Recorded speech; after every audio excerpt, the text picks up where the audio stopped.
ઉધરસ એ શ્વાસની તકલીફ ને કફ નીકળે નહીં ને આવું બધું ને માથું દુખે ને બધું જ થતું હોય છે. શરદી કહેવાય છે સામાન્ય, પણ આપણું બેચેન આપણો મૂડ બગાડી નાખે છે. હવે એમાં શું છે કે શરદી આપણે હવામાન સાથે લડી નહીં શકીએ, પણ એક વસ્તુ છે કે આપણે આ જે શરદીનું પ્રવેશ દ્વાર છે નાક નથી પણ કાન છે, તો કાનમાં આપણે કોટનના ડૂચા મારી શકીએ, અગર તો કાન ટોપી પહેરી શકીએ સૂતી વખતે. તો શું થાય કે એ પ્રવેશ દ્વાર આપણે બંધ કરી દીધું છે, એટલે એને લીધે આપણે ભયમુક્ત થઈ શકીએ છીએ.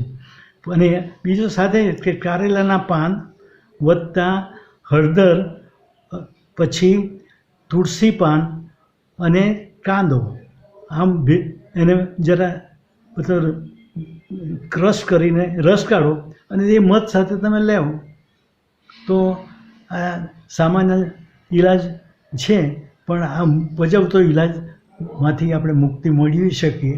અને તમે આ ઘરગથ્થુ ઈલાજનો અજમાવજો અને બીજાને આ ઈલાજની વાત કરતા રહેજો, તો આ આપણી નાનકડી વાત પણ પજવતી વાતને લાભ પામશે.